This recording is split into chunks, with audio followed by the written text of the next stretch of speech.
Thank you, Ronald Reagan. Very cool.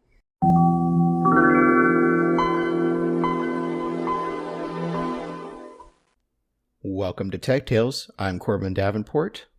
And I'm Cody Toombs. And today we're back talking about the Voyager probes. We're back in space, Cody. We are. There's still a lot of nothingness out here. There's still a lot of journey to go. In the last episode, we talked about Voyager 1 and 2 reaching Jupiter and Saturn, where they discovered a lot of cool things and also had some mildly funny mechanical breakdowns. And I don't think they considered them mildly funny. No, it's funny in retrospect, but I'm Yeah. sure at the time they were all like ripping their hair out at NASA. But we got some cool pictures of Jupiter and Saturn. We got some interesting data from those two planets. And when we left off, Voyager 1 already completed its mission. It wasn't going to go past any more planets on its flyby. It was either curving above or below the the solar system disk. So it wasn't going to go by any more planets. But Voyager 2 keeps on trucking.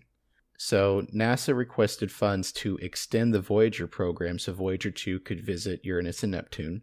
So they're still working, but all this stuff still requires upkeep, right? You have to pay scientists to look through the data, and you have to basically lease time on this network of radar dishes across the Earth to receive and send signals. So even though they're still going, you don't have to build a new probe. It still needs money, so you have to ask for money. There were ongoing proposals to launch a new mission to Jupiter and Uranus in 1979, but this is when NASA's budget was still shrinking from the Apollo days. Most of their money at this point was going into the space shuttles.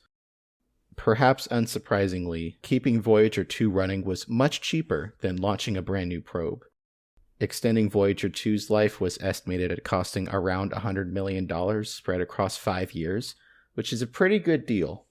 Also, when you're trying to convince Congress, particularly though almost anybody who's got money, it's almost always easier to tell them, don't worry, it'll only cost a little bit more, and it's so much easier than starting something new. Nobody ever wants to pay for some brand new project. Everyone is always keen though on spending on the thing that's already working. Yeah, and Voyager 1 and 2 had been designed to potentially keep going for years. Their main mission was just Jupiter and Saturn, but everyone working on this hoped that Voyager 2, because it was on a path that would allow it to go past more planets, it could continue observations for even longer. Like we talked about in the first episode, that the power sources for these two probes, which were nuclear power cells, they were designed to keep working for decades in case they were able to get funds to keep going. So in November of 1980, the Jet Propulsion Laboratory received approval to continue the Voyager program. So now they've got the money, but they have another issue. At this point, Voyager 2 is really far from the Earth. Right? All these planets are really far from each other, especially once you get to the outer solar system. NASA and JPL had to partially re-engineer Voyager 2 to prepare it for flying by Uranus and Neptune.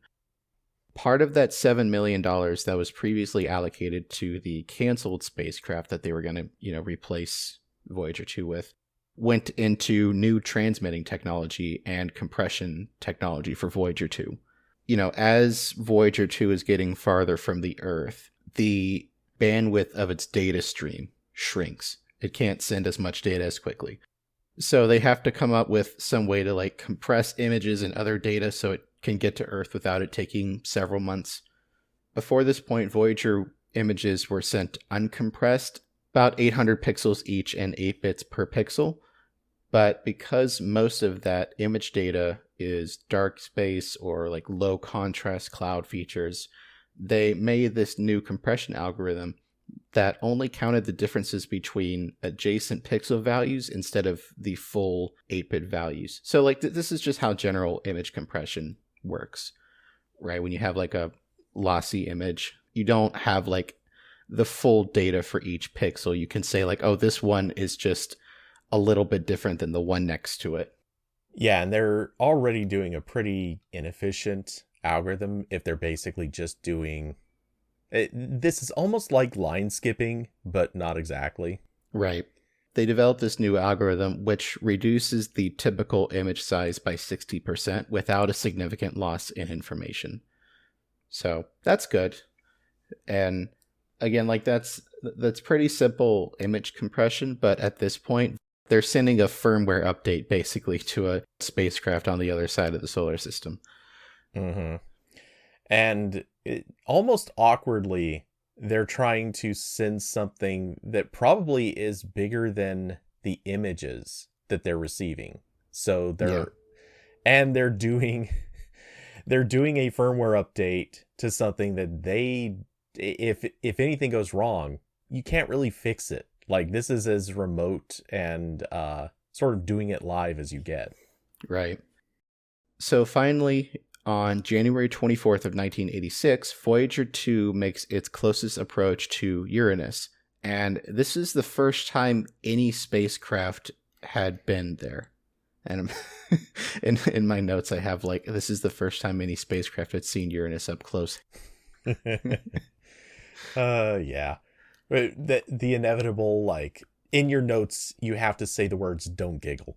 Yeah. I mean, it's just funny. That'll never not be funny. Yeah. No, they completely screwed up when they named that planet. Yeah. Stupid Roman gods. I think they were Roman gods. Yeah, or maybe Greek. One of those. Yeah, but I think a lot of astronomy goes Roman for some reason. Reference to the Greek god of the sky. Okay. Oh, okay. Well, to be fair, all the Roman gods were the Greek gods. They just co-opted them. It was the DLC of the Greek gods. Oh God. They added more to the roster. Yeah, pretty much.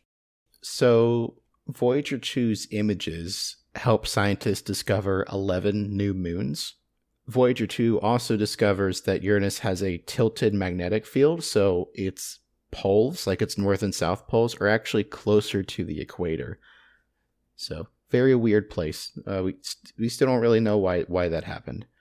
I still want to know one of these days. I'm gonna have to look this up.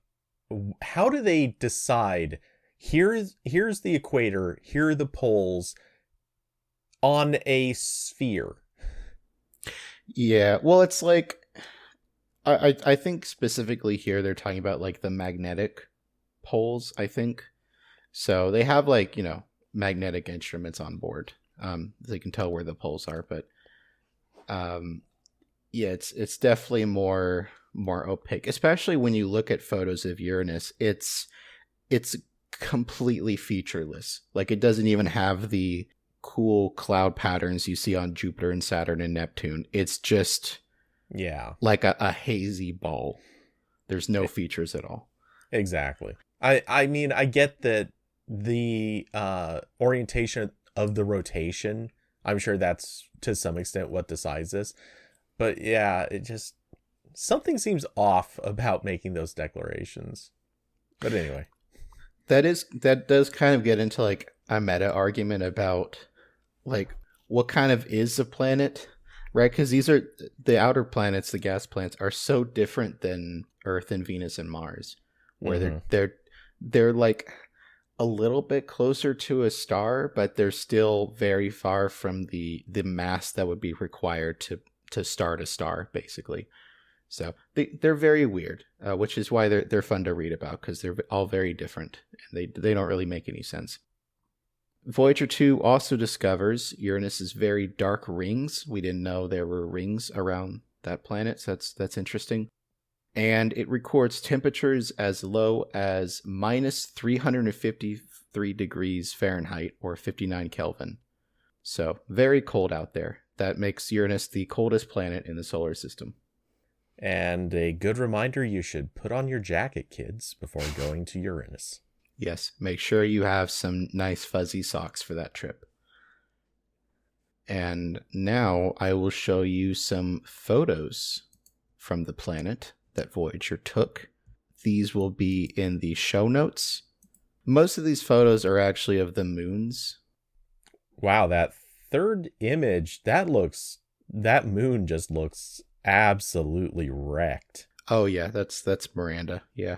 That got decked at some point. I want to say like it had a brushing collision with something else that was huge. Mm. It just looks like it actually has straight up scrape marks where something just massive just barely skidded across it. Scientists still don't really know like how exactly it formed, like how it got to look like that, but they do know that it has the highest cliff in the solar system because of these like gaps at the surface. Basically, there's one cliff that's 20 kilometers high. Wow. Yeah, pretty wild stuff. Again, space is cool. Everyone should read more space stuff. It's really cool. So that was in 1986. In August of 1987, NASA completes the expansion of its deep space network on Earth with new large radio dishes at all three communication centers. So this is the worldwide network of radar dishes that NASA uses to this day to keep in contact with probes and other things that are in the solar system. Because, you know, the Earth is spinning, right? So you need communication hubs at like different points around the world so there's not a gap. Yeah, the same pointed Earth isn't always facing where the satellite is. Right. So at this point, the three communication centers are in Goldstone, California, Madrid, Spain, and Canberra, Australia. The new dishes are 70 meters wide, which were an upgrade from the older 64-meter dishes. These upgrades improve NASA's ability to keep communicating with the Voyager probes, which, you know, as I mentioned before, they're sending weaker and weaker radio signals as they get further away. NASA also worked with the Very Large Array Radio Telescope in New Mexico to add low noise receivers on all its antennas, which further improved the data transmission rates with the Voyager probes. On August 25th of 1989, Voyager 2 makes its last stop at Neptune. Same thing with Uranus. This is the first time any spacecraft had been up close to Neptune. Voyager 2 discovered 6 new moons around Neptune, and we got the first images of Neptune's rings. Voyager 2 also discovered a counterclockwise rotating storm in Neptune's southern atmosphere, which was later nicknamed the Great Dark Spot, as a reference to Jupiter's Great Red Spot. So here's some Neptune photos. And again, these are also in the show notes if anyone wants to look at them, which you should. These are cool pictures. Some of these are like phone wallpaper material for sure.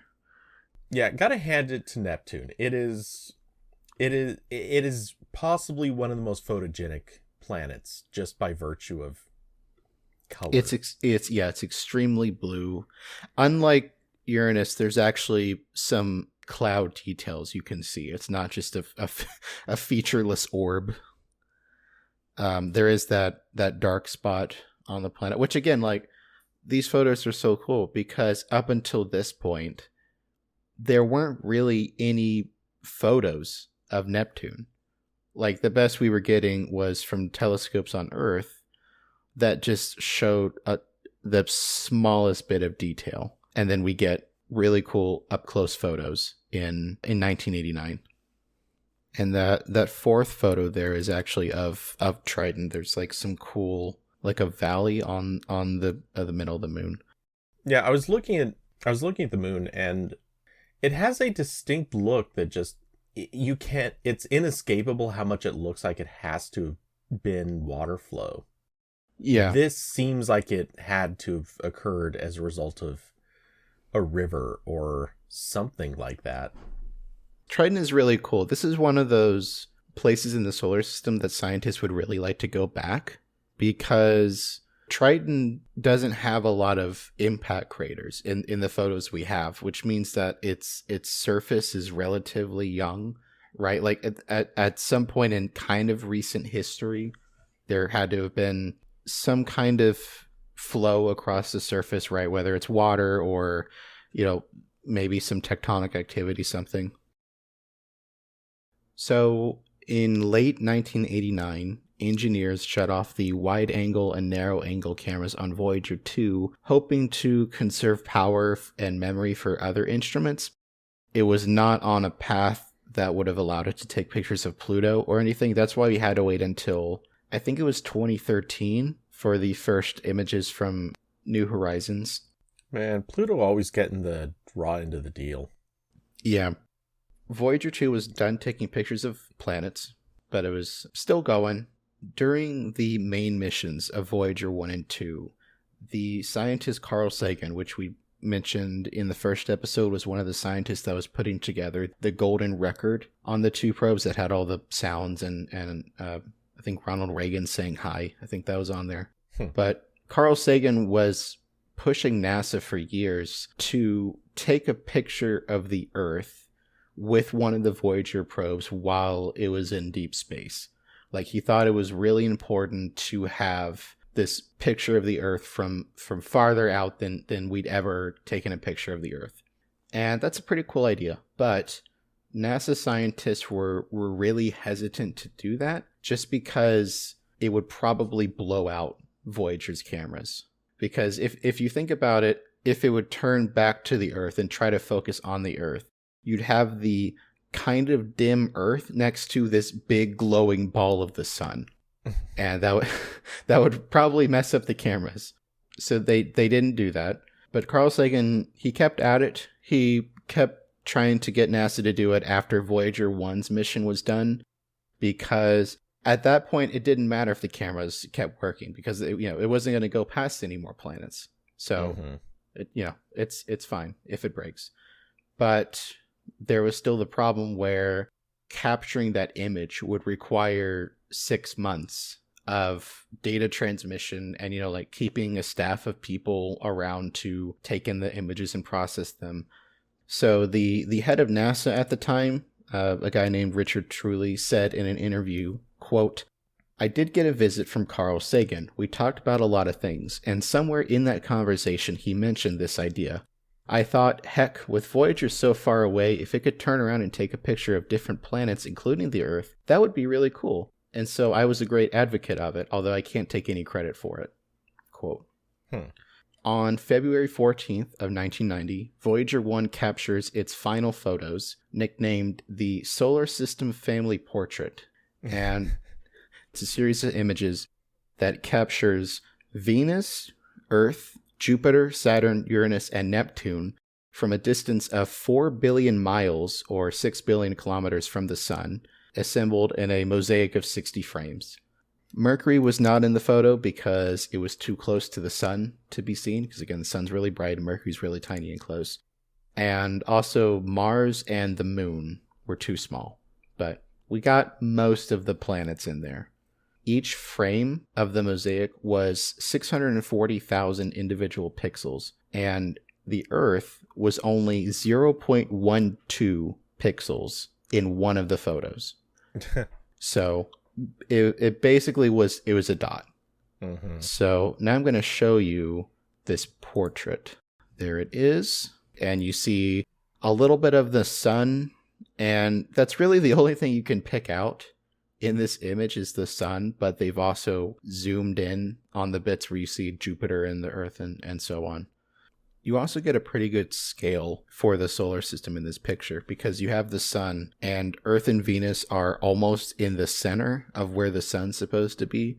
And then Jupiter it's a little bit outwards, and then it's like several times that distance to Saturn, and then several times again to Uranus and Neptune. Part of that is just because like Voyager 1 is closest to Neptune in terms of distance. So it's like the parallax thing where, if something's farther away, it looks closer. Yeah, and relative positions are obviously also kind of complicated just by virtue of orbit time and where they kind of land in the, I guess you could say, the disk of our orbits. Right. Like all these planets have different orbital periods. And the Jet Propulsion Laboratory eventually sets up a display in its headquarters, which was almost entirely black space with a few dots of light for the planets. One of the people who helped process those images at JPL told NPR in an interview, quote, One of the guys that took care of that display told me one time that he was forever having to replace that picture because people would come up to look at it and they would always touch the earth. Quote. That's kind of cool. Yeah, that's kind of neat, but at the same time, how much would that suck to just be in that position? Like, man, could you stop touching the wall, man, please? It makes you think, like, either A, you should probably just put like glass over it, or B, because I mean, really, like a little bit of Windex, problem solved. Or B, like just take it to a printer and have them do like 800 copies of that one. Just laminate the one block on the wall. That won't look weird at all. There are worse solutions. Carl Sagan published a book in 1994 called Pale Blue Dot, and some of it is about this picture, but a lot of it's just sort of like what he thinks about science and the earth and so on. I'm going to read kind of a long quote from the book. I wanted to include his voice saying this because like the audio recording of this from his audiobook has been used in like some documentaries and stuff. It's a kind of a famous audio recording, but that will get this episode destroyed from YouTube. So I can't do that. So I have to read it. He said, quote, "We succeeded in taking that picture from deep space. And if you look at it, you see a dot. That's here. That's home. That's us. On it, everyone you ever heard of, every human being who ever lived out their lives. The aggregate of all our joys and sufferings, thousands of confident religions, ideologies, and economic doctrines, every hunter and forager, every hero and coward, every creator and destroyer of civilizations, every king and peasant, every young couple in love, every hopeful child, every mother and father, every inventor and explorer, every teacher of morals, every corrupt politician, every superstar, every supreme leader, every saint and sinner in the history of our species lived there on a mote of dust suspended in a sunbeam. The earth is a very small stage in a vast cosmic arena. Think of the rivers of blood spilled by all those generals and emperors so that in glory and triumph they could become the momentary masters of a fraction of a dot. Think of the endless cruelties visited by the inhabitants of one corner of the dot on scarcely distinguishable inhabitants of some other corner of the dot.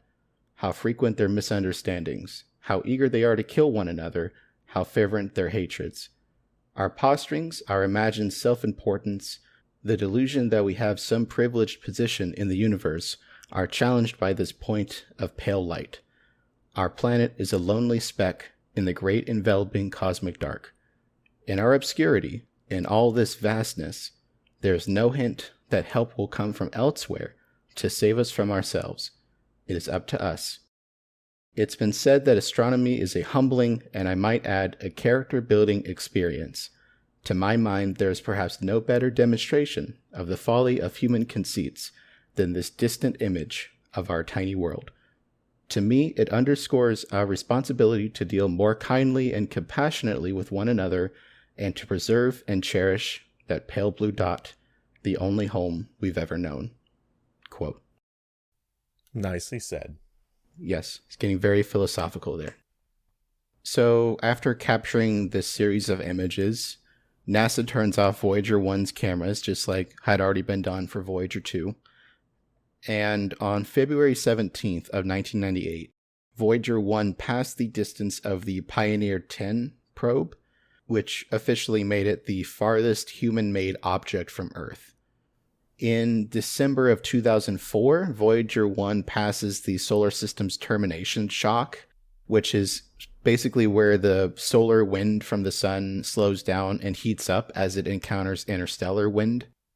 Voyager 2 passes that same barrier in August of 2007, but unlike when Voyager 1 did it, NASA actually got some data from Voyager 2 while that was happening, so that was interesting for them to dig through. This is one of many events that gets called Voyager 1 and 2 leaving the solar system, right? This is kind of like a recurring joke that they keep passing these barriers that like you could define as the edge of the solar system. So every time it happens, you get a new wave of news articles that's like Voyager 2 left the solar system. And it's like, okay, this is like the 10th time we've done this now. Because like there's not really like, right, there's no wall separating the solar system from everything else. It's just like a gradual shift. Kind of like there's not a firm line where the Earth's atmosphere ends and where outer space begins. It's just a gradual transition. So there are a lot of milestones in Voyager 1 and 2 where you could say is them leaving the solar system. And that was just one of them. The reality is they just keep making the simulation larger. Yeah, they gotta add new chunks to the world. Oh my god, it's like Minecraft. Yeah. As you venture out further, it just keeps growing the size of the planet. Yeah, they get to a new biome. Yep. Yeah. On August 13th of 2012, Voyager 2 becomes NASA's longest operating mission, breaking the record set by Pioneer 6. And as of when we're recording this in May of 2022, Voyager 1 and 2 are still functioning, and they periodically send data back to Earth. The Jet Propulsion Laboratory estimates that both probes have enough electrical power and thruster fuel to keep their current scientific instruments running until around 2025. They don't really know for sure, but over the years they've turned off most of the instruments one by one, right? Like I mentioned that like all the cameras were already shut off and stuff because like those don't need to be running. There's nothing left to take pictures of. Mm-hmm. A few more spacecraft have visited Jupiter since the Voyager probes, including Ulysses in 1982, the Cassini mission in 2000 passed Jupiter on its way to Saturn, New Horizons passed Jupiter on its way to Pluto in 2007, and there were others. Only one spacecraft has visited Saturn since Voyager 1 and 2, which was the Cassini mission in 2004. No spacecraft have been back to Uranus or Neptune since Voyager 2. So all the pictures we have of Neptune and its moons and everything around them are still from Voyager 2. And there are some proposals to send new missions to those planets, but nothing's been approved or launched yet. Be pretty neat to put some modern cameras on those things and yeah, for sure. Or one of the like an atmospheric probe that just kind of goes down slowly and we get to learn more about what's inside those planets. Mm-hmm. Yeah, so they're still running, and once they run out of power, they'll just shut off, but they'll keep drifting at the same speed they're at because there's nothing in space to slow them down unless they just get whacked by a rock or something. So they'll keep going. All things considered, that would be like the most incredible dart throw if one of those actually collides with anything. Yes. Space is so empty. It's really unlikely that's going to happen. The most likely scenario is just it keeps going through empty space for thousands of years.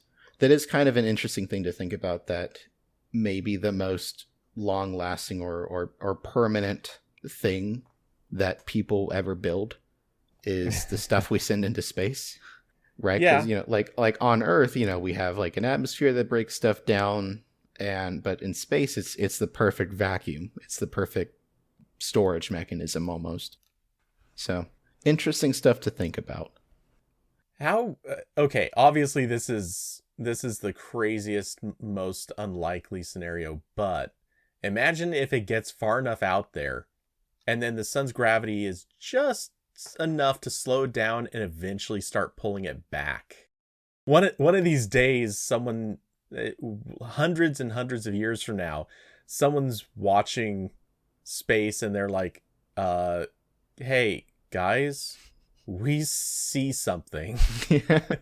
And lo and behold, it's this random probe that got sent out at the beginning of space exploration, and they're like, okay, so let's catch this thing and put it up for auction.